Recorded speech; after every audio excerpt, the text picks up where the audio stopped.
Good afternoon and welcome to today's Sunset Safari. My name is Nat.Geo Smith. I have VM Dawnbank on camera. We have Jamie and Dangerous Dave out on the other vehicle, and we have Louise and Geraldine in the final control. So we have found out where Mvula went, and he crossed into Sibambini. So I'm just doing a little sneaky reconnoitre down the western boundary to see if he possibly crossed back. So I know Mvula was a firm favorite of a lot of our viewers out there, but he has now come full cycle and he's back to being a nomadic leopard, trying to sneak in between the other males' territories. But going west might not be a good idea for him. I know Tingana was actually in the west yesterday, as well as the beast that is Anderson. So a strong suspicion he might come skedaddling back to the northeast. So we just having a quick check if he hadn't done a daytime skedaddle. So he'll be trying to avoid all male leopards at the moment, and he probably will survive for a bit longer, maybe a year, maybe even two. But unfortunately his tenure at the top has come to an end.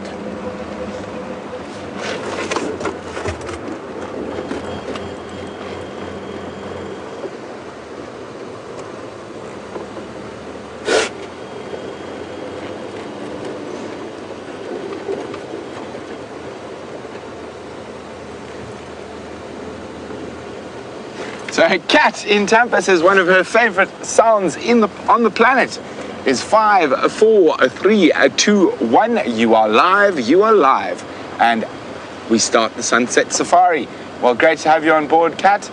And Cat knows how to send questions, so if any of you are a bit shy or haven't sent a question before, you can be like Cat and send us questions on questions@WildEarthTV, or use the hashtag Safari Live on Twitter.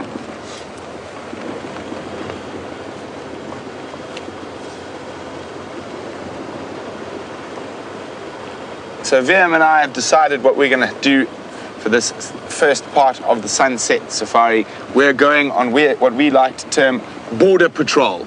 We will be checking all the borders of Djuma to see if something has meandered in, and see what else we can find while perusing the extremities of our traverse area.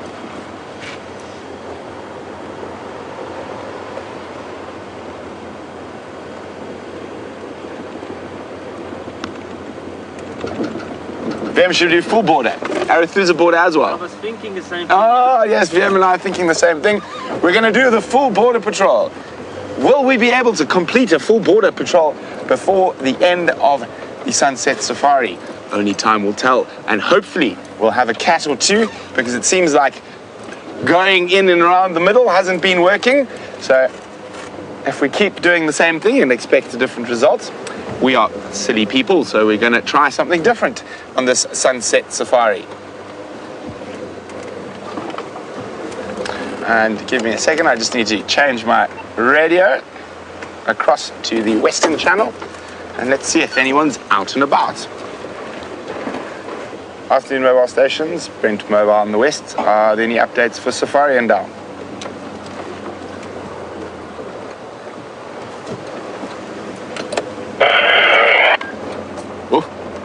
Static.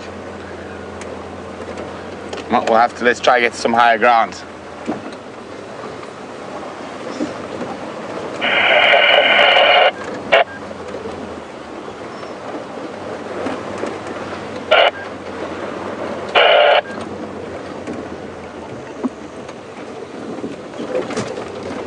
Well, while we continue on border patrol, let's go see what Jamie's up to. Good afternoon, and I'm really sorry, I've just been distracted by a very neat, very perfect, very fresh set of female leopard tracks. And that's completely changed everything I was about to tell you about my plans for the afternoon. I'll try and find a really nice example to show you first, so that you don't just have to take my word for it, but it's probably going to be as clear as we're going to get. I'm going to jump out and show you, which, can you see it there, Dave? Upward, yeah. In the elephant track itself. Let me hop out and show you exactly what I mean.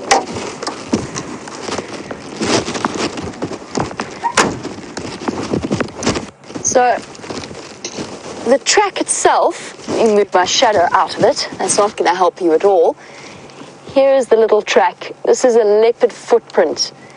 Little tiny toes, 1, 2, 3, 4, and the 3-lobed back pad, 2, 3. Perfectly in the middle of a set of elephant tracks. And these elephant tracks are not that old. You can still see the lines and the wrinkles from the bottom of the elephant's foot. So whenever this leopard walked along this road, she was walking after the elephants came by. How do I know it's a she? Oh, I'm coming, Brent, I'm coming. I can hear you calling me. Her footprints are about the size of my palm. Male leopards would be at least sort of this plus another half, at least. There's her little back pad. So she's walking, she's striding along this road. Now, Brent, I'm sure, has already heard tell of the leopard tracks. He gives me 1 second. I'll update him and let him know. These to me, at first I didn't think that they were that fresh, but now I'm fairly certain that they might be. Sorry, I forgot to close those. There we go. Now you don't have to listen too much. Okay, well that's changed things. I must have driven over them because they've been going for quite a long way along this road. Hopefully I didn't drive over where they went off. Let me just get hold of Brent for a second. Brent for Jamie.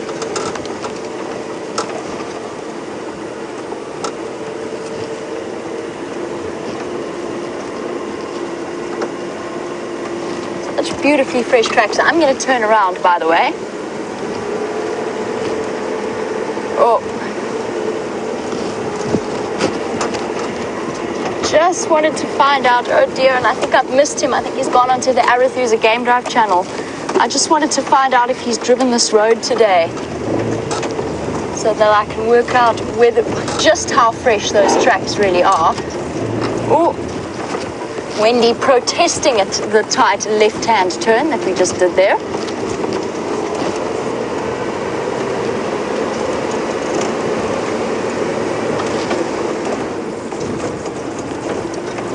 Brent and I are trying to have a conversation, but there are lots of other people who've just gone out this afternoon, and they're all looking for updates.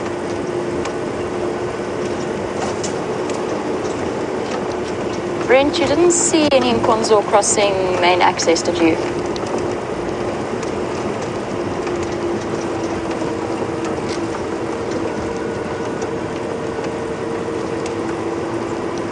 Okay, copy, thanks. Stations, I've got Nkonzo for Mafazi Ingwe going north along Zoe's. I'm following up. All right, just calling it in. Hopefully there's a chance of having some backup involved in this search as well. Dave, you know that tree that I said there might be something then?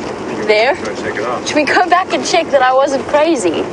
I sort of reverse checked a branch and then carried on. I think, Dave, yes, let's go check it out. We'll take all the viewers and we'll see if maybe it was in fact a leopard and that I wasn't going crazy. I first found the tracks very close to that junction with the 2-track, just to the south of that junction.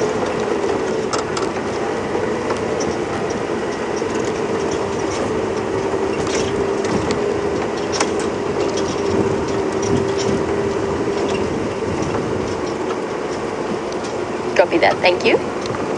Oh, my whole plan has changed. I was going to go across down to Treehouse Dam. I was going to check out what was happening there. It just goes to show, I don't think I've ever had a drive that's gone exactly according to plan in my time. Now it's just a question of, first of all, not driving over. This is where I first spotted them. Trying not to, at least, drive over where she went off the road. Trying to figure it out from there, because she could at this point either have gone left or gone right, and in this thick dense vegetation it would be very nice to have a little bit of a hint. So where should you be looking while you're helping me find this leopard? At this temperature on a 30 degree, so 86 degree Fahrenheit afternoon with the sun baking down, she's going to want to be lying up in the shade or alternatively, up in a nice, comfortable, leafy tree. Oh, look out for that flick of the white tail.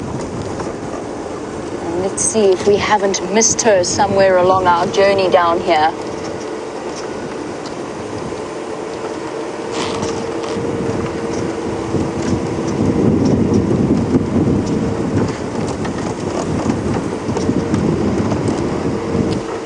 Where exactly was that tree? Now I've got to figure out exactly where it was that I thought I was going crazy and so drove onwards. Her tracks were definitely not in the road by this corner, but that doesn't mean that she didn't go wandering off. As to who it could be, your guess is as good as mine. We're on Zoe's road, so it's most likely Karula, but I cannot say that for absolute certain. It could also be Shadow, her daughter. This is a little bit sort of further into Karula's territorial side. Shadow, her daughter, shares a boundary of her territory on the western side of Djuma, and as far as we know, this would be a little bit far for Shadow to be walking, but not impossible at all, and not without precedent. Right, there's my tree. There's also a dacre, which sort of suggests to me that maybe I'm imagining things. That limb of the tree just hidden. Is there a leopard there? Isn't there? I don't think so. I think I was a little bit too hopeful. I don't see a leopard. Oh, well, it was wishful thinking. There is, however, a dacre. Oh, no, there isn't anymore. Never mind. There isn't a dacre, there isn't a leopard. But there is a leopard somewhere here, and it's just up to us to find it. I just want to hop out and go for a walk and just see if I can't figure out where these leopard tracks have left the road and which direction she's going in. While I do that, let's find out how Brent's border patrol is going.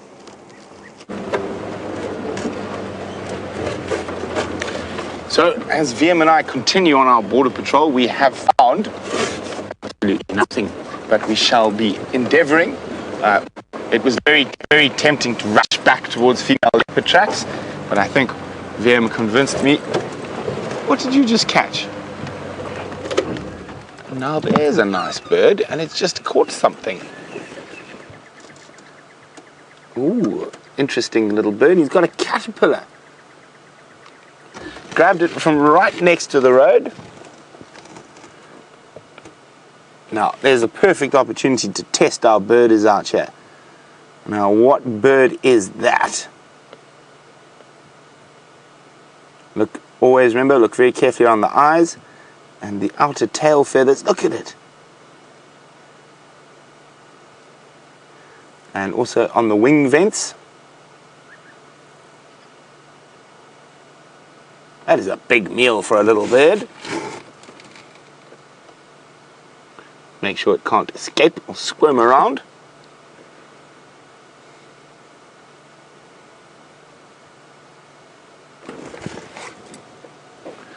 Isn't that wonderful? So a medium-sized bird, it's not that small.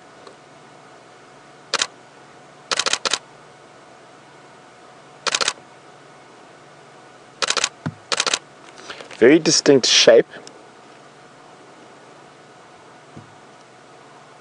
which is one of the giveaways. I'm sorry if you hear that snapping, it's just me getting a pic. Oh, gone.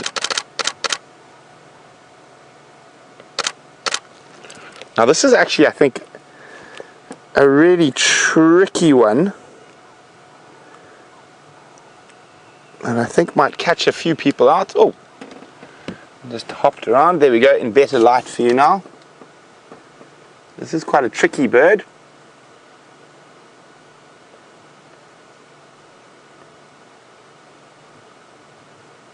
Now look at the beak shape as well, very important. Likes to sit in quite prominent spots. Oh, it's hot. I just opened her mouth there.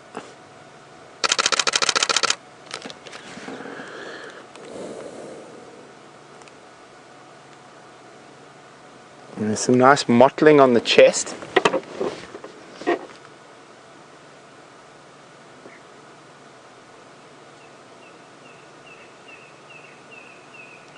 Now it's given a good opportunity to look at the tail feathers.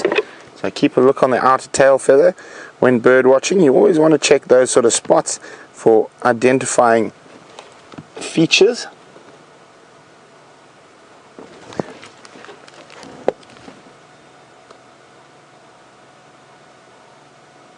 Just turn your head ever so. There we go. In the beautiful light. So I think this is actually going to take you guys a while to get. Very interesting. I hope I'm right. It is quite a difficult bird, but I think I am. I will double check myself as well. But if you do know the answer, pop me an email on questions@wildearth.tv. VM is just checking for terrapins as we drive past here. All I've seen is tadpoles swimming away there. Or drop me an email. Look, you can see the tadpoles. You got them there, VM. Under the water. Oh, let me just go back a little bit. So I wonder, I think just judging from the size of these tadpoles, they're bullfrog tadpoles. Oh. And where have they all gone? There we go. Okay, come out a bit, Vim. So you see where that piece of grass is, this one? Now come almost, oh no, I think that's the right one. Are you getting FC? Yeah, I've got FC, I'm just trying to find this tadpole. Well, let's look for a clearer pond to show you a bullfrog tadpole. But while we do that, Jamie's got a pair of very beautifully feathered friends for you.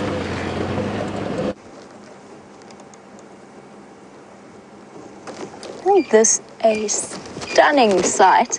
The light is just absolutely perfect for these lilac-breasted rollers.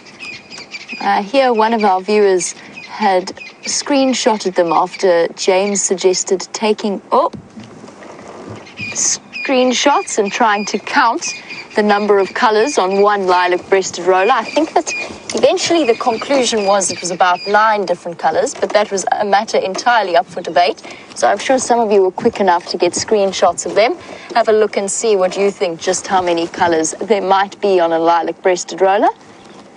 And while you're at it, actually, there's also a really beautiful starling sitting in the top. This tree's perfect. This position's perfect for the way in which the afternoon light is catching and glinting off the feathers of the birds. So beautiful. You get a really clear idea of just how incandescent their feathers really can be when they get caught by the sun at this angle. Really, truly beautiful birds. And there was also a little bee eater just to add to our colourful mix, but I've lost him now. Unfortunately, he's just flown away. I was listening to all of the European bee eaters gathering.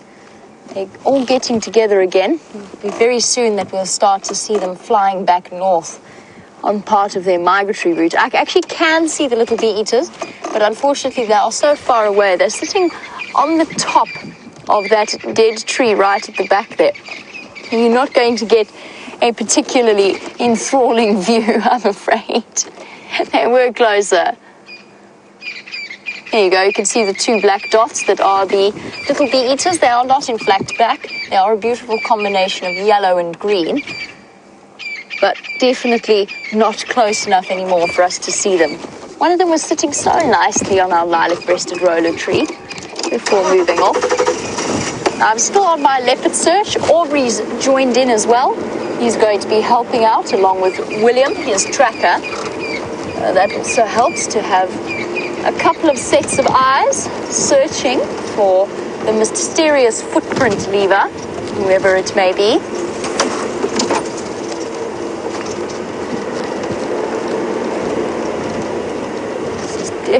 It's just so beautiful at the moment. It's so green. Everything looks exquisite in this afternoon light. Even this grey hornbill, half cryptically hidden in shadow. And you see him there, Dave. He's hiding in this weeping wattle. Going Oh, hold on a second. I can't see exactly where you go. Up a little bit to the tree at the back. There he is. Oh, there he went. And actually, there's another bee eater. We're on to the birds this afternoon. We're going forward again. We're going to go and find it.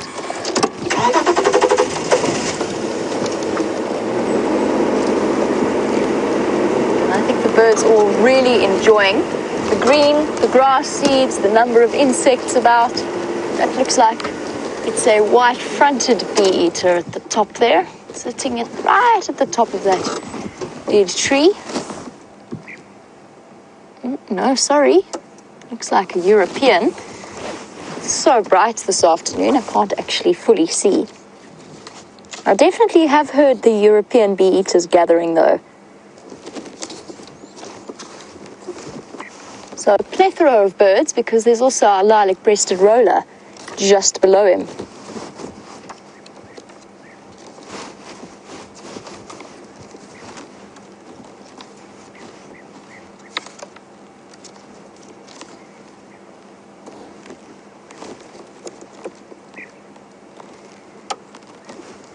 All right, well, I need to concentrate a little bit on finding my leopard. And while I do that, I believe on the subject of birds that Brent was quizzing you about a certain type of bird. Let's find out if any of you got the answers.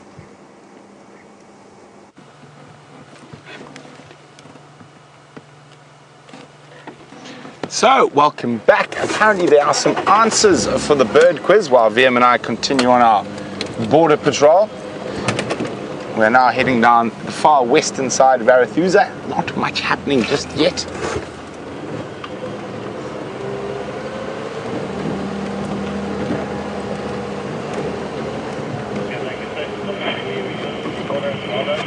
Oh, we have one answer in. And we actually have two answers in. Eleanor, was it a white-browed scrub robin? And RC and Joanne, was it a red-backed shrike? Well done to RC and Joanne. It was a female red-backed shrike, but a juvenile as well. So a very difficult bird. So congratulations. That was not an easy one at all. I said, look at the beak. You had that slight little prominent hook on the beak. That was the big giveaway at that bird. Oh, there goes another big bird. White-backed vulture. There we can see that prominent white back as it flies off. Oh, and off it goes. Well, here we go. White-backed vulture. Juvenile female red-backed shrike. So quite a start to the birds, at least. Coupled with that incredible blue waxbill sighting of this morning. Definitely the best waxbill sighting I've had on the live drives. So we are now on the border between Elephant Plains and Arathusa. And this is the haunt, or the sometimes haunt, of the Anderson male. Although apparently he was found this morning quite far to the west of here. So what I am hoping is we might bump into Tingana, who was seen after the close of drive last night on Arathusa, but he wasn't found again.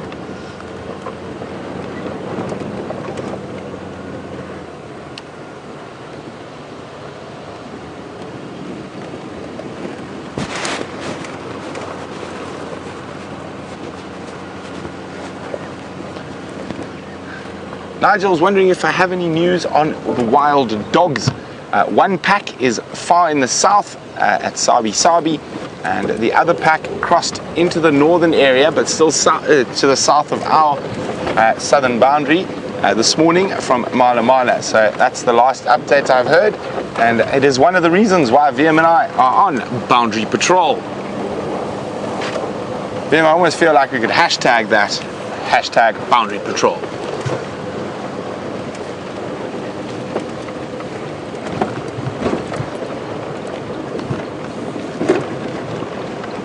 So we're dropping down to the Maracania now, and a very beautiful spot along here. Now, this road is called Saffron Road, and saffron is my favorite tree. But I think this was named a long time ago because every time I drive this road, I search intently for a saffron tree, and I still haven't seen one. I have driven this road a fair number of times. Maybe it got washed away in a flood, maybe it got burnt in a fire, but there's no longer a saffron on Saffron Road. But there are some impala.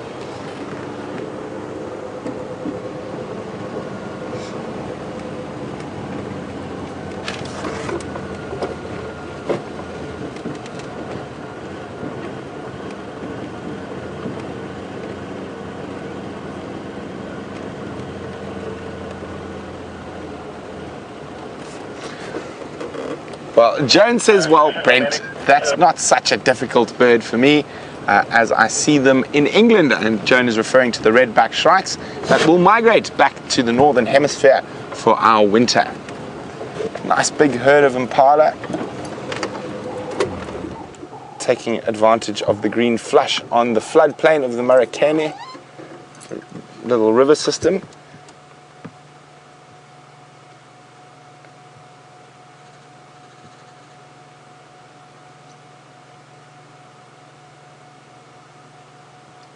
Listening carefully. You can hear a squirrel, but it doesn't sound like it's, more sounds like it's talking rather than alarming. You can hear the low grunts between mom and baby impala. Now,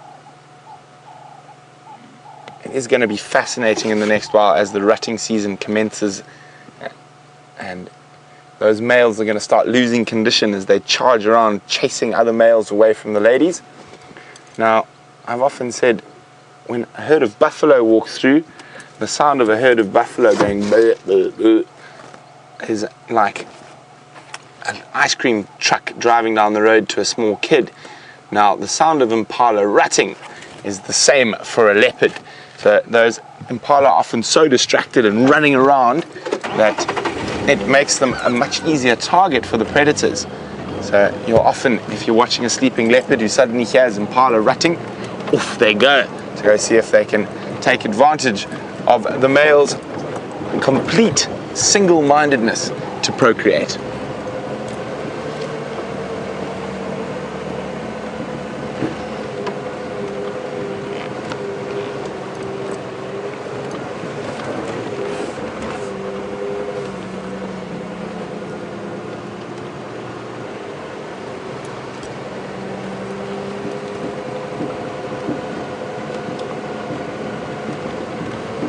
So unfortunately, down in this very low area, I do have very bad communication with Final Control, so I'm just not going to be able to take questions for a minute or two as I just scoot through here.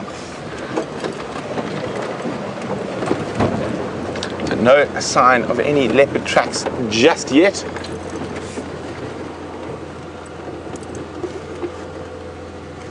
And some hyena tracks. Let me just look at that again.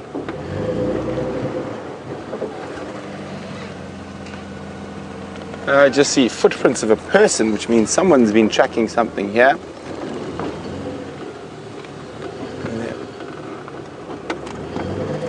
There are some, they're a bit old, those tracks. Are some old male leopard tracks.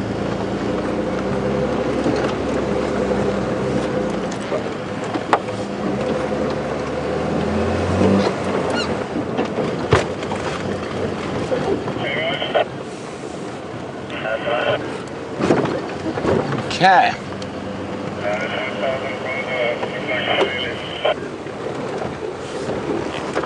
Well, I'll ask Final Control to talk to me again. I'm on a bit of a higher patch now. See if they can hear. I can hear them clearly.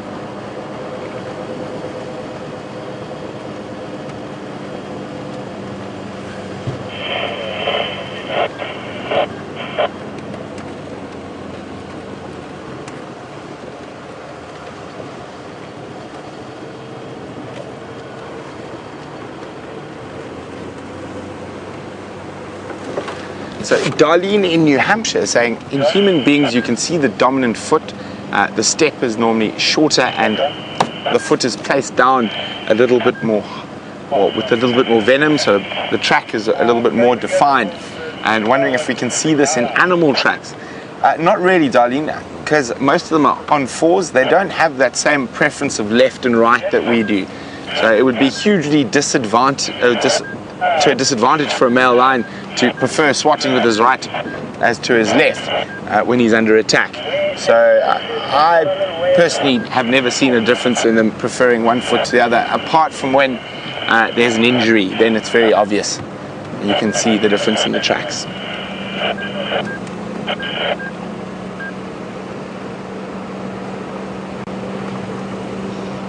So we're still cruising the western boundary of Arathusa, and alas, no luck, yes.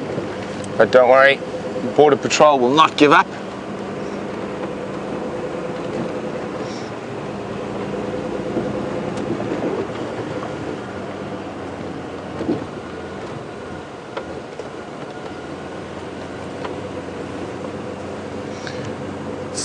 So unfortunately, again, as we're going close to this little river system, we are right at the end of the tether for our radio comms.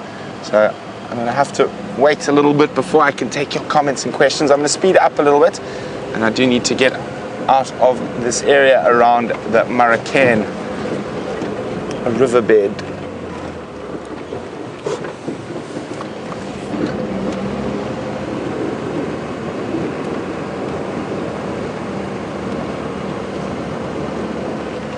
So while we're in this very low communications area, I just had a Jamie, so I'm assuming we're going to jump across to see how Jamie's doing with that leopard tracking. Well, at least I can hear the outside world fairly clearly as Brent continues on his border patrol. I'm still very carefully looking for this female leopard. I haven't had any luck towards her favorite drainage line. Now the next trick is to pick the general direction, for those of you who know tracking female leopards, pick the general direction that she's going in and see if we can't follow her. Not that I've ever known a leopard to pick one direction and stick to it whilst wandering, but those tracks did fairly consistently come to the north. So we shall check along here. I've been trying to, while I've been working here, build up a little bit of an idea as to the movements of the animals. And try and build up and see if there's any kind of pattern to where they go. Hasn't been terribly successful with our leopards, I must say. And here we have some animals that would be the first to tell us there were leopards in this area. Hello, girls. Have you seen a big spotted cat by any chance? Not the serval that we saw earlier, or last night. We know about that. I was wondering if we could sort of go with something slightly bigger. Not that I was complaining about the serval sighting last night.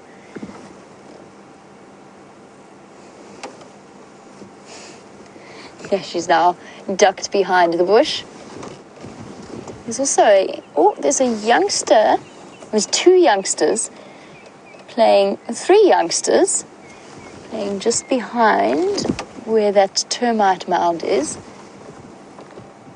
There we go, through that archway of that bent double tree, which by the way is still alive, even though it is completely bent over. There they are, three little kudu. Oh, let's have a look at the reptile Brent has found. So here we have a very prehistoric looking beast. It is a Nile monitor or a mortar monitor, the biggest lizard species we get here. And now this particular individual is always associated with water, and we're right on the edge of a pan, but what he's doing at the moment is sifting through elephant dung, looking for any grubs or things that have laid their eggs in it, or even the adults that are busy laying that he can eat. This is quite a big one. And you see, far more ornately decorated than the rock monitor, which isn't as associated with water and normally lives in hollow trees or rock crevices.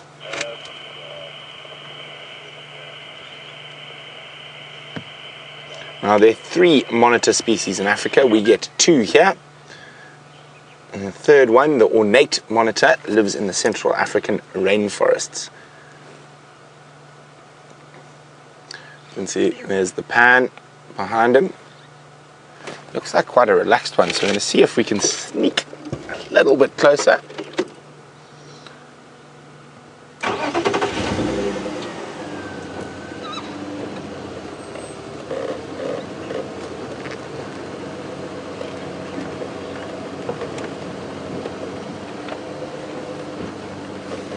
Oh, he's letting us get really close.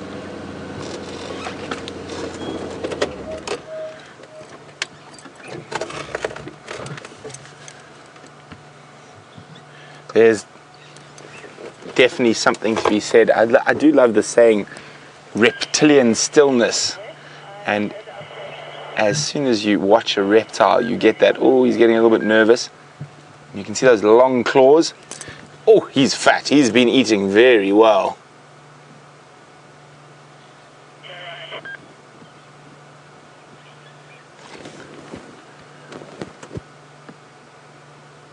Look at those incredible claws.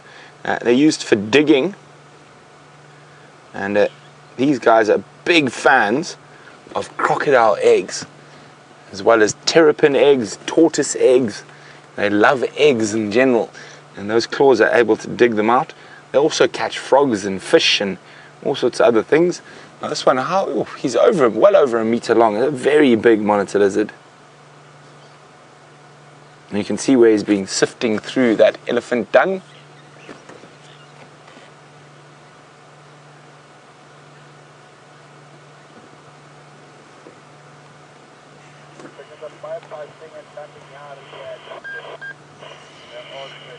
So Cindy in North Carolina says she knows the Komodo dragons only live in Indonesia, but are they possibly not related?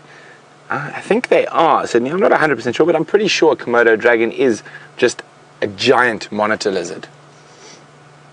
And you can see that big, thick tail. Now that is a very effective defense mechanism. I have been whipped by a big monitor's tail before, and it is a thoroughly unpleasant experience. It's basically, they use it like a whip. And our dogs cornered one in our garden the one day, and trying to get the dogs away from the monitor lizard ended up with me being in lots of pain. And they are able to defend themselves. One of their biggest predators is martial eagles, and they will often grab monitors. Very, very tasty if you're an eagle. I've seen leopards catch them before. I've seen lions chase them but never succeed.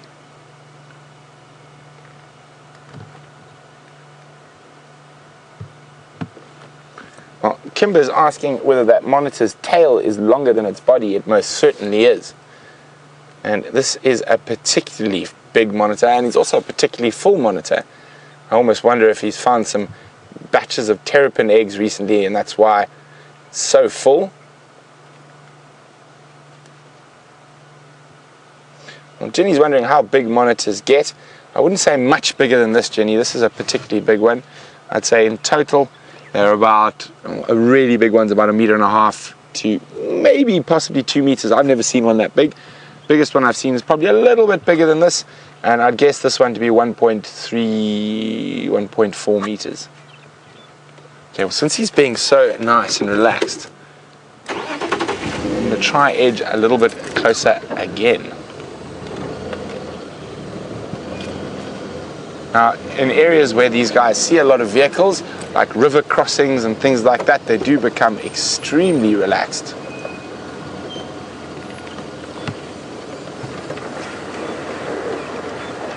He's puffing up his neck. Now that's trying to make himself look bigger in case we are a potential threat. But he's still not moving too quickly. That fat belly. I'm going to slide off into the water. Ooh, let's move quickly so we can see him swim. Now they are able to swim underwater. They can't hold their breath for nearly as long as, say, something like a crocodile. Oh, Oh, he's slipped into the water. I wonder if he's gone under or he's swimming on top. Let's just slide a little bit closer to see. Oh, there he is. Look at that. And using that big fat tail as a propulsion device, you can't really see it there, but you can see the side-to-side movement. Also, those big feet act as decent propulsion devices as well, and of course his rudders.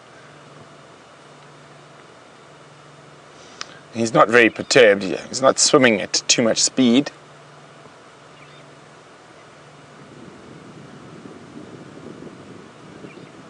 Oh, he might climb out on the opposite bank. And Simon Burtis was saying, have you ever seen how big a monitor's feet are? I have. They are absolutely massive, and you can see that from this guy. He's just looking for a spot to climb out. There we go. Oh, that could be a bit slippery there.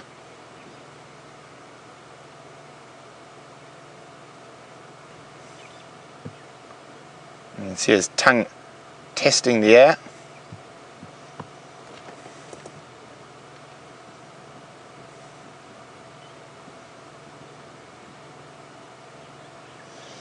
Almost looks like he's too lazy to drag that massive body up the wall.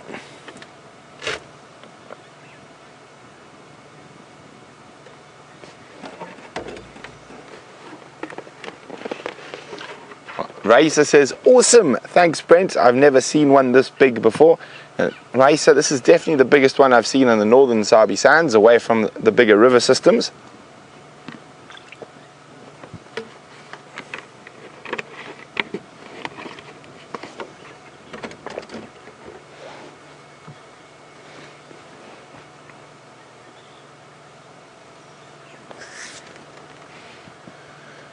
So Lance is asking, aren't these monitors mildly venomous? No, they're not. If they do bite you, they have a whole host of bacteria in their mouths, and that can cause infection. But they are not venomous at all. And oh, he's on the move again, Liam. I think he's going to try to find a slightly easier spot to climb up.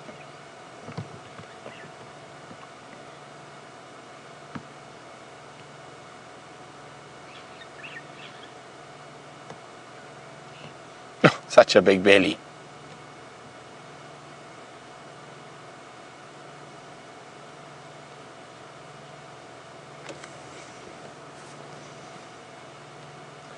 Gilly in Wisconsin is wondering whether I can tell if this is a male or a female. I unfortunately can't, Gilly.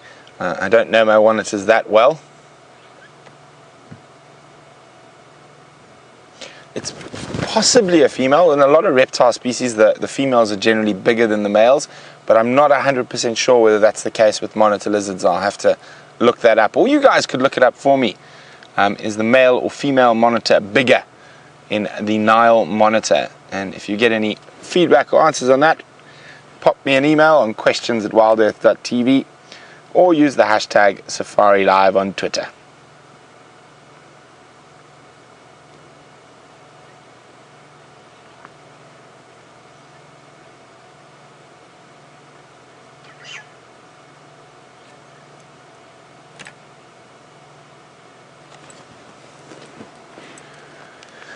So I did say I thought it was about 1.4 meters. Our beard is asking for that in feet. Now you're possibly asking for a miracle, because my mathematics is not great. But let me try.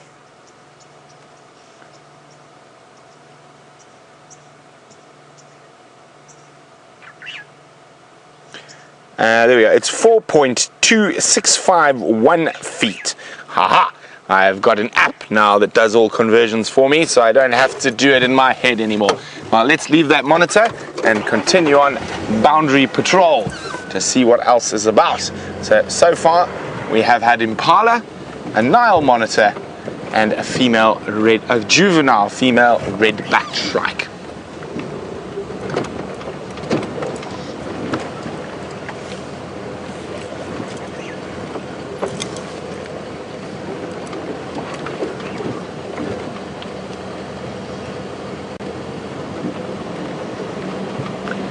Viv Sword says, while I'm on border patrol, won't I roar like a lion to let everyone know that it's my territory? Well, Viv, maybe a little later. As a lion, it's still a bit hot for me to start vocalizing too much, so I'm going to wait till the correct time of day. And while we continue seeing what's out about on the borders, let's go back to Jamie. I'm very amused by the idea of Brent trying to sort of sit on the borders of Arathusa and roar to proclaim his territory. It would be highly entertaining. While he's been watching monitor lizards, I've been frantically leopard tracking. Unfortunately, no results to report just yet. Now, I'm fairly certain that her tracks, I've checked all of her regular pathways that I've seen her use or that I know that she uses, or tracked her along, and she hasn't popped out back onto the road, which makes me think she could well be hiding in that drainage line around Quarantine. Now, what I'm going to do is just give the day an opportunity to get a little bit dark, a little bit cooler, and hopefully she will decide to pop up at some point. As I said, we don't know where Karula's den is. We don't, and personally I don't think that it's around that drainage line around Quarantine, but I honestly have no idea. So rather than going bumbling about in there, we're just going to leave her, and hopefully she decides to pop out further towards the end of the sunset safari.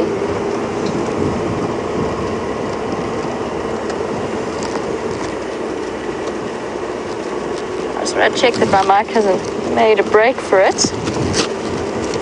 It has, once again. Hold on, everybody. This clip really doesn't want to stay. This keeps happening to me. Alright, everybody. There we go. Right, now you just stay where you're told to stay, microphone. And keep it there for now. Not the most subtle, but it'll stay there for now. Obviously my shirt's not doing a very good job of holding them. Right, so my plans for the rest of the afternoon, I want to go down and check on Treehouse Dam, see if there's any sign of life there. Since the puddles in the roads are starting to dry up and the animals are going to start moving back around towards the dam sites, we'll just see if we can't figure out... Oh, one thing I forgot to show you, and I'm going to do that now quickly. I'm just going to get back onto a southern facing road so that the light is right, but I found you the most amazing insect, something that we've stopped for. We don't often, or at least this season, we haven't often found them. I really want to show you. I'll just go where the light's going to be a little bit better, because this is definitely an insect that needs to be shown with the full effect of the light shining off it.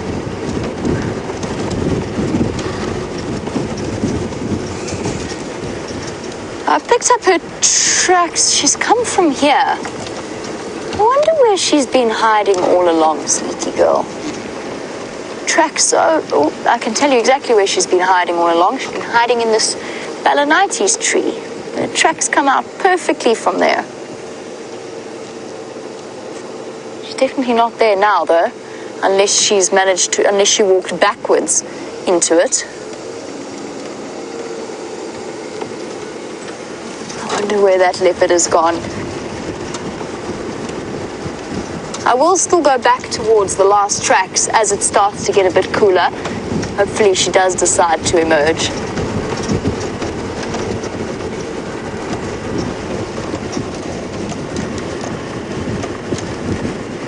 It's also the fact that her footsteps are on top of every single other animal that walk through this vicinity.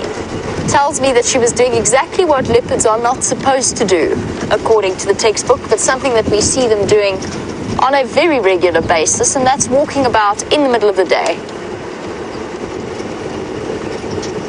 At the hottest time of the day as well. Let me find there's a nice spot of light so that I can show you this incredibly fragile creature. I'm going to have to pick it up very delicately.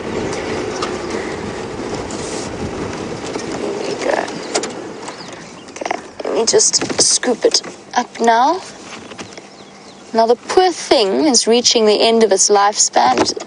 I found it in the car, but I'm going to explain a bit about it to you and then release it back into the wild Isn't this just the most beautiful creature you've ever seen? Look at the way it's shining in the light. This is, and we've so often spoken about their little conical pits. Can you believe that this is an adult antlion? Those funny little pits that we see in the road and we chat about the larvae. This is what an adult antlion looks like. These beautiful translucent wings with their black markings and their sheen. Now, I've said that this one is coming to the end of its life. They only emerge at night and they live for less than 24 hours, which is how I know that it is coming to the end of its lifespan. But this is probably one of the biggest and most beautiful specimens I've ever seen. And how on earth the funny little antlion larvae manages to metamorphosize into something like this completely boggles my mind. You can see Shame. He's hardly got any strength. He's going to, when I found him, he was completely flopped down in a corner, waiting to be somebody's next meal. And I will return him to nature once we're done here. Look at that shiver on the wings. He is just too stunning for words. Here you go, beautiful. I'm going to pop him down for now. I'm going to release him back.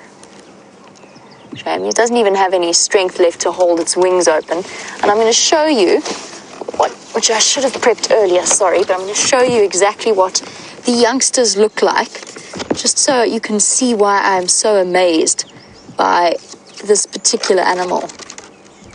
We always talk about their conical pits in terms of, and this is, let's see, that would be quite a good example. So there, those funny little pits in the sand, that is made by an antlion larvae, and they are part of the lacewing family. And if you look here, not there, if you look here, that is what lives in those conical pits, and that is what gives rise to this incredible specimen that we're looking at the moment. That is what they look like when they are in their larval stage. And the most amazing thing about that is that in their larval stage, they can live for up to 12 years underground in those funny conical pits, waiting for an ant or something to come along and slide in or move the loosened sand. And then after that, will metamorphosize, depending on when is appropriate for them, into these amazing adults, this amazing adult that we're looking at now. Can you believe that it goes from that to that? Shame, guy. And only 24 hours.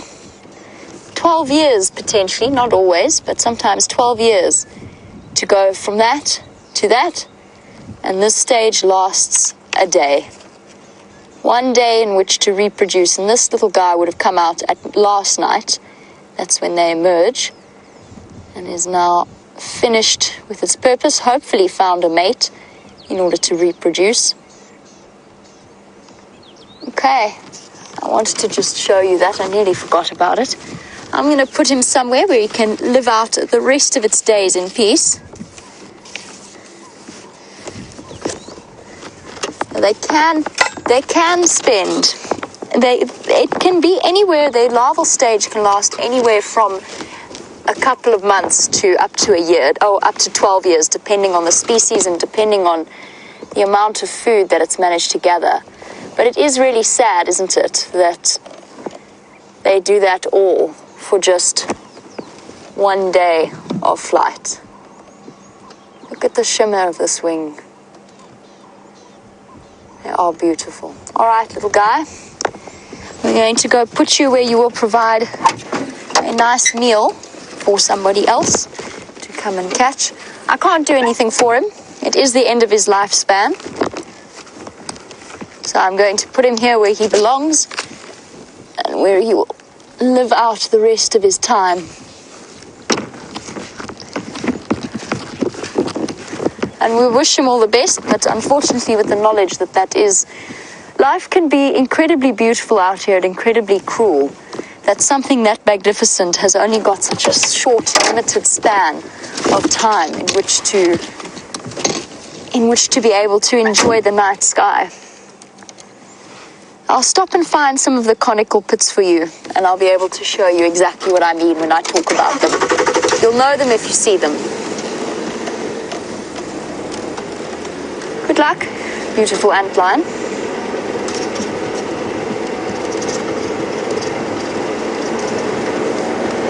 Oh, sorry, Kathy. Kathy, that was an ant like the insect ant, an ant lion. And the reason it's known as an ant lion is in that larval stage, its main prey is in fact ants.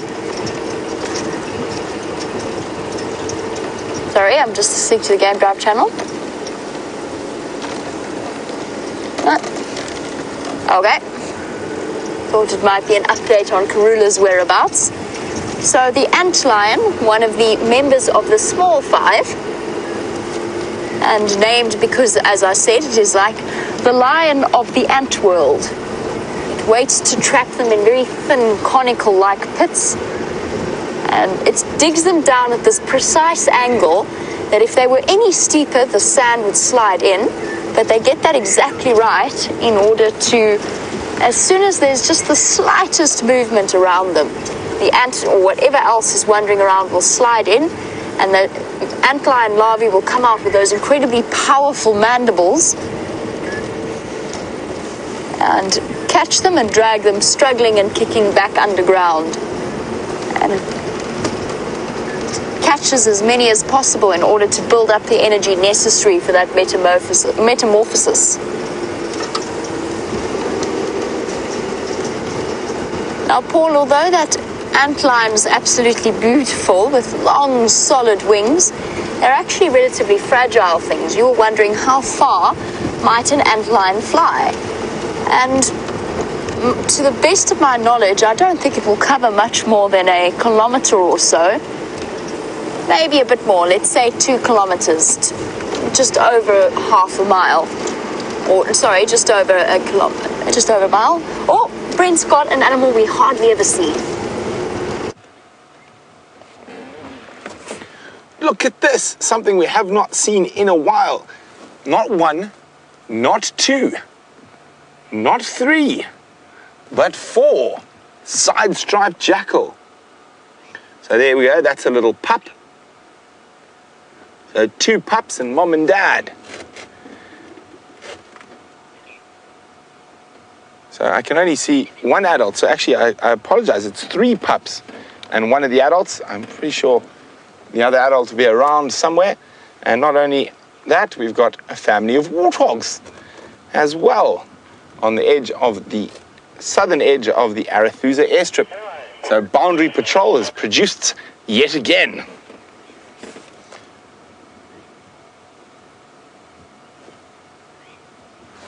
I'm going to see if maybe, if I go very slowly, we can get a little bit closer to those jackal. So low range engage. And when we're approaching animals that might be a little bit skittish, you always start the car, let it run for a few seconds, put the vehicle into low range so you can just idle along at creeping speed. So far, so good. The jackals look quite relaxed.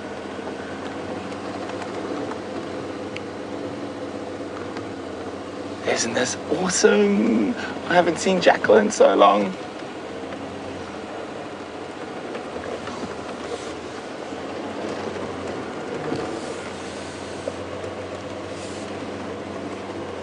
Look at this. Look at this. They're letting us get so close. Hello, Yakalas. Mangawan in Shangan. So this one closest to us at the moment is an adult.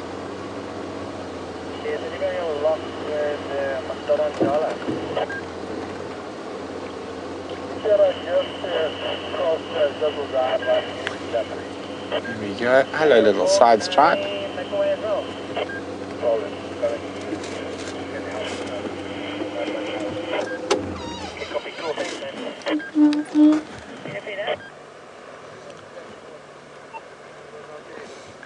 So there are 4 in total, but as I said, it looks like 3 pups. And there we go, there's one of the little pups. The other one's lying quite far away. Oh, there we go, it stood up. Yeah. And you can see a very distinct white tip to the tail of the side-striped jackal. Now, I always think it's quite funny, the names of jackals. You've got side-striped and black-backed, and to a degree, the side stripe also has a black back, and but not quite as dark. But for me, I definitely would have called it a white-tipped jackal. I mean, that is a very distinct. Oh, look at the little pup getting up and stretching, looking like it's going to go follow the adult.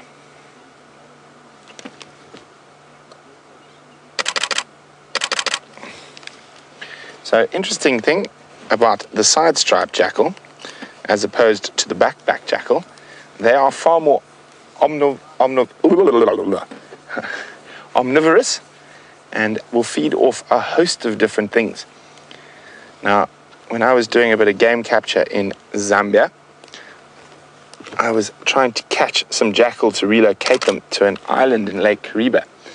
So I was using meat as the bait, and all I managed to catch was bush pigs. So bush pig is another omnivore. So eventually, when I decided I actually needed to catch a bush pig that was causing problems in the local community in their fields, I bought a whole bunch of watermelons to use as bait, and all I ended up catching was side-striped jackal. So they do eat a lot of fruit, a lot of insects. Termites, one of their favorite things, and they are far more omnivorous than the black-backed jackal, which is definitely far more focused on meat and carrion. Not to say side-striped jackals won't eat meat. They do. They feed off quite a few small rodents, but they also augment their diet with lots and lots of insects, rodents, fruit. Very big fans of the jackalberry. There we go. Warthogs and jackal in the same shot. Excuse me, I was going to say hello to Roy. Hello again, Roy. Where was that Ngala's home for? Parallel. Close to the link from the signs. I'll call him when I get closer. Ngomo. Cheers, guys. Oh, look at the warthog chasing the jackal pup. And they don't really pose a threat to the warthogs, but I think just a little bit of fun.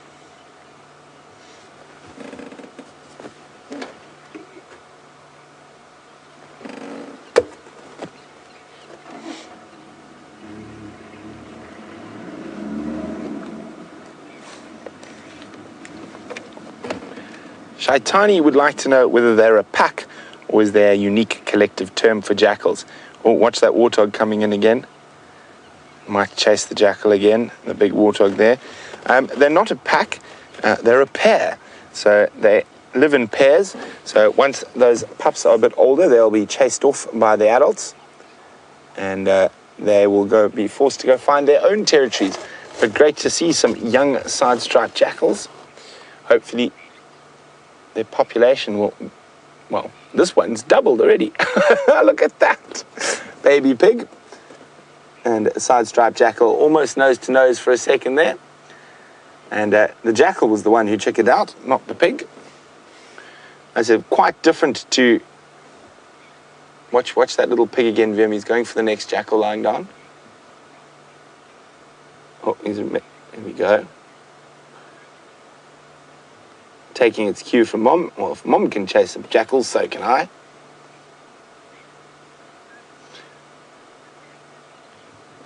Now, these guys are side stripes are quite quiet compared to the black-backed jackals that are very noisy and can be heard calling. One of my favorite sounds out in the bush. It looks like they're going to go snooze and move off to where there's some shade.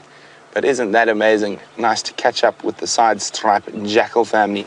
Definitely going to have to make a few more trips down to the southern edge of Arathusa airstrip to keep an eye on this budding jackal population. So, Border Patrol continues on.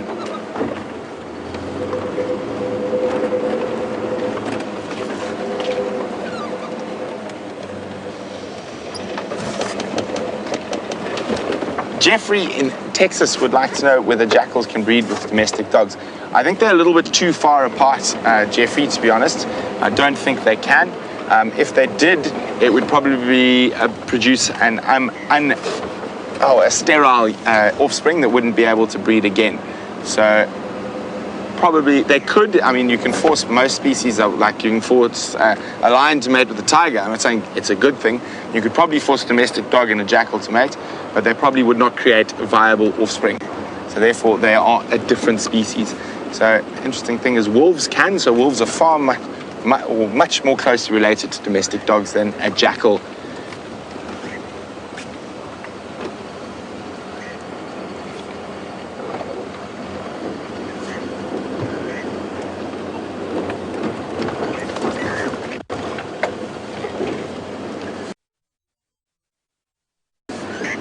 Andrew would like to know, is this the same species we saw at the wild dog hyena fight with James? No, it's not. That was a black-backed jackal. They're cousins. This is a side-striped jackal. There you go, nice, really big waterback bull.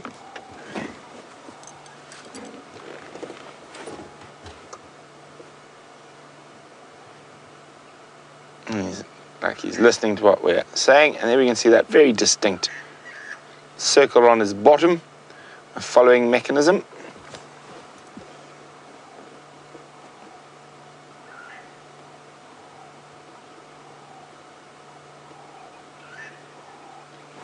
All the starlings squawking about us.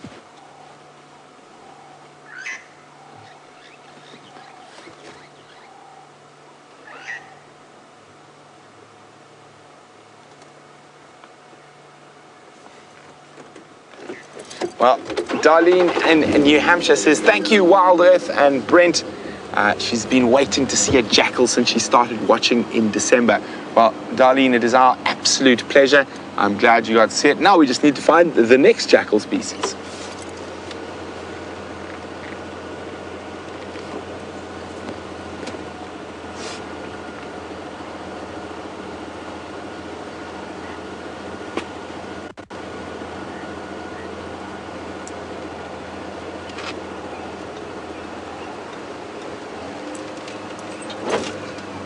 So Yvonne in Sweden says she Googled the difference between male and female monitor lizards, and the answer seems to be good luck trying to sex them.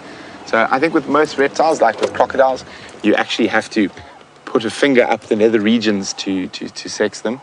So I wasn't planning on being whipped by a monitor live on air, but while we continue on the Border Patrol, let's go see what Jamie's up to. Timing. We've just arrived at Treehouse Dam to see if there's any animals that have decided to come through for a drink. Doesn't seem that there are any. I know Brent was just chatting about that water monitor sighting and telling the difference between water monitors and rock monitors. So I thought I'd come and see if our friend from the other day is here. Maybe perusing the edges of the water. It doesn't look that way though. There is, however, and I think I'm actually in Dave's way a little bit, there's a marsh terrapin that's currently basking in the sun with its neck stretched right out. Can you see it from there, Dave? A little bit more.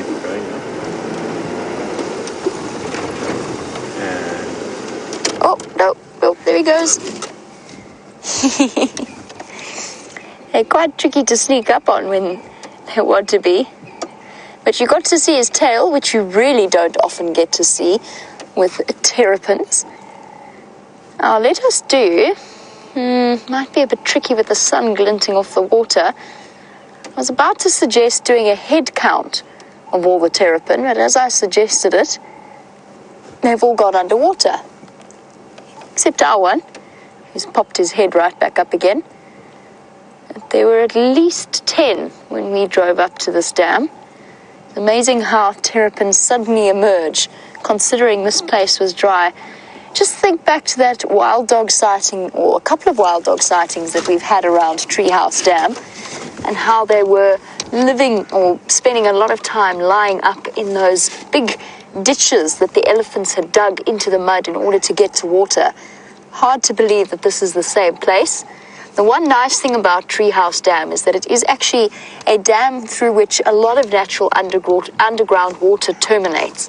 So there is a lot of water. This water should stay for a lot longer than, for example, the water at Voyatella Dam that is already starting to dry up. Just checking carefully. It's very bright this afternoon now that the sun has emerged. I just want to check very carefully in the shade. Make sure I'm not missing a leopard lying somewhere there. I don't think so, though. I think all is quiet and very peaceful at Treehouse Dam.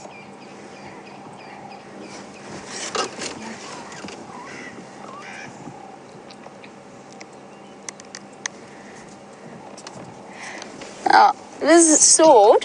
You were wondering about our leopard tracks, since we are tracking a female leopard. You were wondering how do I know how old those leopard tracks are? Dave, do you trust my driving enough to reverse backwards along the dam wall? Good answer. Viv, you were wondering. Oh goodness, do I trust my driving skills driving backwards on that damn wall? Bet that's not what Dave wanted to hear at all. Sorry, Viv, I'll be with you in one moment. Here we go. That's actually not the horrible section of the dam wall to reverse over or reverse back on. That's a bit further along. There's just very little leeway for turned steering wheels, let's put it that way. So Viv, how did I know that the leopard tracks were fresh? And we can actually apply this to any tracks that we see, and I'll look for a nice example in the road. Now they can't be 4 days old for a couple of reasons. One, there've been a lot of vehicles use that road, so the tire tracks would have gone over the top of them and obscured them. Even if one vehicle missed them, the chance of 6 or 7 over the last 4 days missing them is pretty much next to nothing. And there was no point at which the tire tracks went over those leopard tracks. 2, most tracks, all tracks in soft sand will start to, or in any sand, will start to degrade over time. Though depending on your substrate, if it's nice soft sand, they might hold that shape for longer. If it's coarser sand, it might not be as clear. But with wind blowing and just with the general passage of time, the edges will no longer be beautiful and crisp. And what they teach you to do when you first start tracking is, if you want to get an idea of what a fresh track looks like compared to the track that you're looking at, if you're not quite sure, best thing to do, stand next to it. Not on top of it, that's not what you want to do at all, but stand next to it and you'll see how clear the lines in your shoe prints show up in that particular soil type. And if the lines look as crisp as they do on the track, then you know you've got a very fresh track.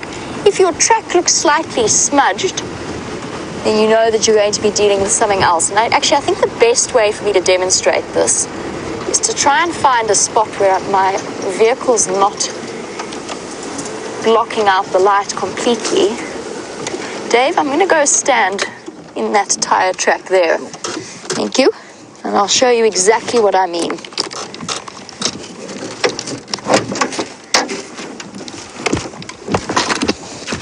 I'm going to try not to throw I won't tell anyone that my microphone just fell out with me. We'll keep that secret. At least it stayed attached this time. So, let's say with my shoe print, I stand nice and clearly here. Is that quite visible? You can see the lines, you can see the grooves in my footprint from the sole of my shoe. Actually, you know what might be better? I wonder if that's not going to work better. Here we go. That's the Jamie footprint as made right now. Now, let's say there's even the lightest breeze. We'll do it for both. You can see what they look like now.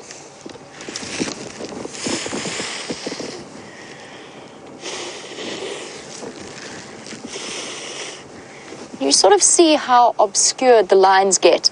Now that's obviously me blowing deliberately on them, but that would just take a light breeze blowing over an hour to contribute to that kind of degradation of the track. And I didn't pick the best soil type to give you this example in, because it's very grainy, very sandy soil. But you get the idea. Now there's another way, and that has to do, in terms of aging the track, that has to do with learning the tracks of the other little animals. Hold on, let me just plug myself back in. There we go. So that has to do with learning tracks of other animals. For example, let's say you have leopard tracks, and on top of them are the tracks of a smaller paw print, a civet. Then you know that your leopard tracks are not fresh from today, because civets only walk up and down the road at night. Let's say you've got mouse prints, for example, through it, but you've got to be careful here, because you don't want to confuse a mouse print and a squirrel print, because squirrels, of course, are active during the day, mice at night, and so on and so forth. So you can really get an idea.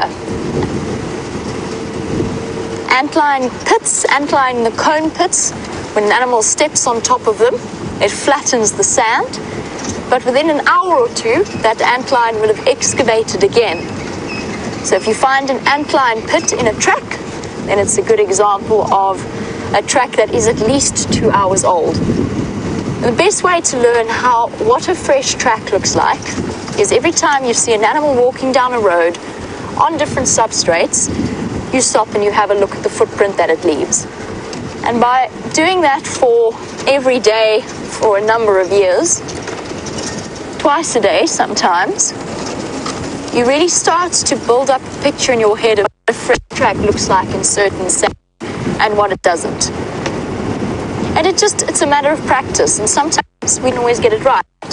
Sometimes that leopard track is a couple of hours old rather than absolutely new. Sometimes it's a day old. If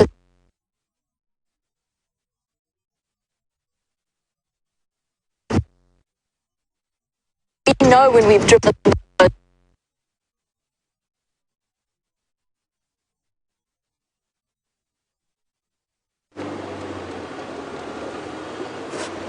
So boundary patrol continues. We are near the end of the Arathusa boundary. So we've done, I would say, what do you reckon? We have 50%? Maybe not even? About halfway. Oh, about halfway on boundary patrol, and so far it's been quite productive. A kill, even though it was a red back shrike eating a little worm, a little caterpillar. And what else we've had? We've had that wonderful little jackal family, great monitor lizard. So boundary patrol has been successful so far. I wonder what else is in store on boundary patrol. One question I'm leaving this with one station unlock, one session by patrol. Copy, thanks. I'll be coming from Jay's link. Now boundary patrol has a surprise, because boundary patrol is super sneaky. Are we sneaky, Vim? We are sneaky. We are sneaky, like a sneaky puff adder.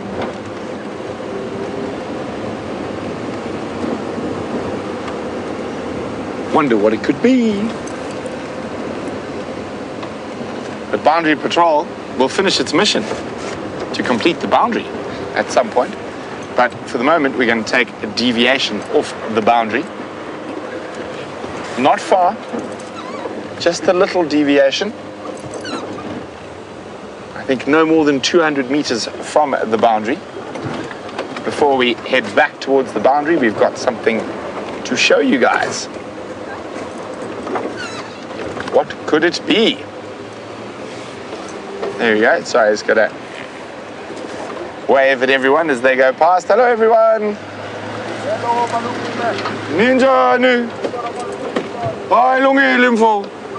There we go. Standing by Pete, copied. I'm making my way in. When you're here, I'll make space for you, and I'll quickly get out of here. The visual is not very great. Yeah, I'll just quickly then turn around if I see your mova coming down. Copy, thanks. Dun-dun. Dun-dun. Dun-dun. Well, I can guarantee you it's not a shark, so don't worry about that.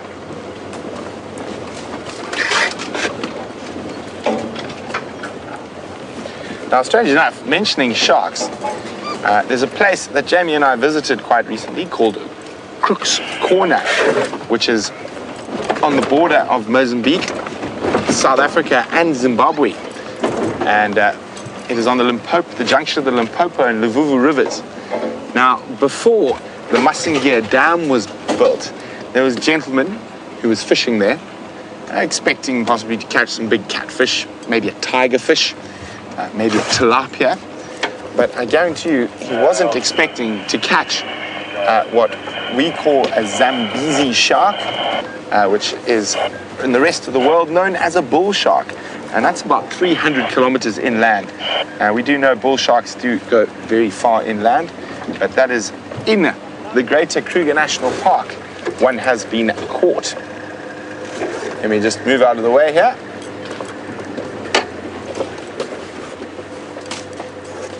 I wonder what it is. It's very smelly in front of us. You see that, Liam? Very smelly there.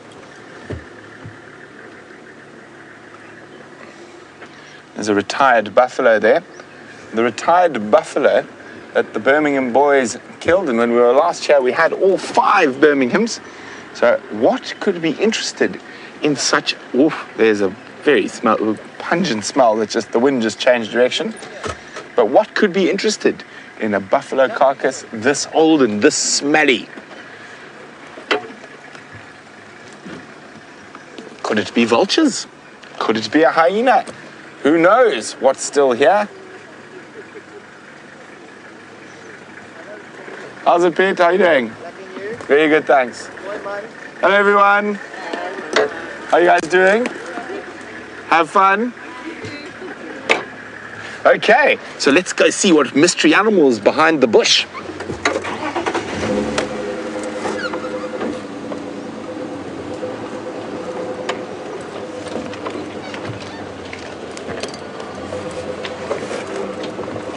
And believe it or not even Final Control knows what's behind the bush.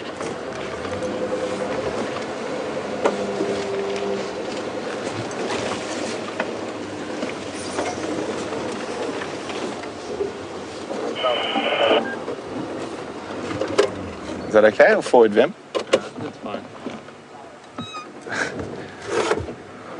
And very much not even behind the bush, but in the bush. A very lazy looking Birmingham male lion. Oh. Hello, tired kitty. Definitely not the best view of the Birminghams we've ever had, but a male lion nonetheless.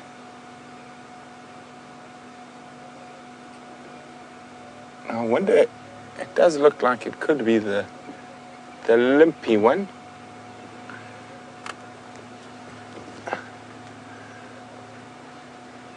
Oh, look at that heavy head. Oh, the head gets heavy. I don't think he's going to be doing too much moving. So we will stay here for a little bit. But I don't think this is about as good a sighting as it's going to be. Let me go forward for you a bit more, Vim, and get a bit more of his head.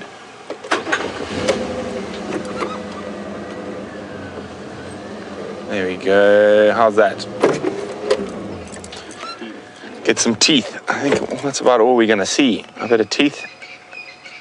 I've got a nose. And he's found himself a nice spot under this bush willow. So while the rest of the Birminghams are running around roaring, I wonder if he's been sleeping under this bush the whole time. So what happens when you have a major sighting like this, after a bit of rain, you can see there's almost a full road formed in. So today the guys from Arathusa came to rehabilitate that area, so to break up where the roads come in.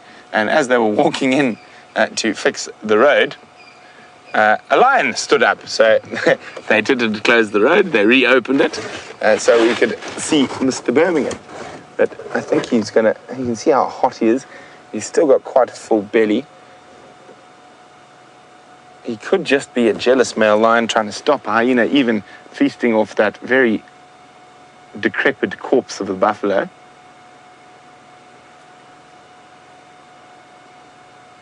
Oh, it looks like he's getting heavier and heavier, like he wants to keel over.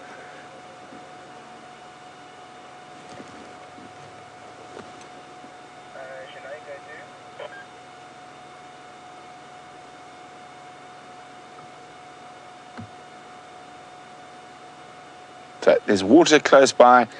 I think there's no meat left, unless he wants to chew on some bones. But I'm wondering if this could not be one of the guys who wasn't looking too well, is why he decided to stay a little bit longer on the carcass. I do tell you, as wonderful as it is to see him, the smell that permeates the air around here is quite vile.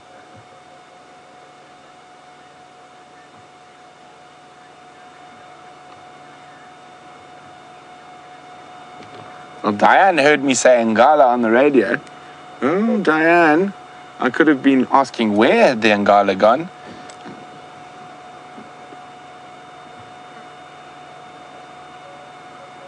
But as I said, I don't think this is about the best sighting we're going to get of him for now. I don't think he's going to move too far. And because of his position, there is only one vehicle in here at a time. So we can't spend too long before the next vehicle has to come. Quite a few vehicles still standing by behind us. And you can see those massive lower canines and the incisors in between.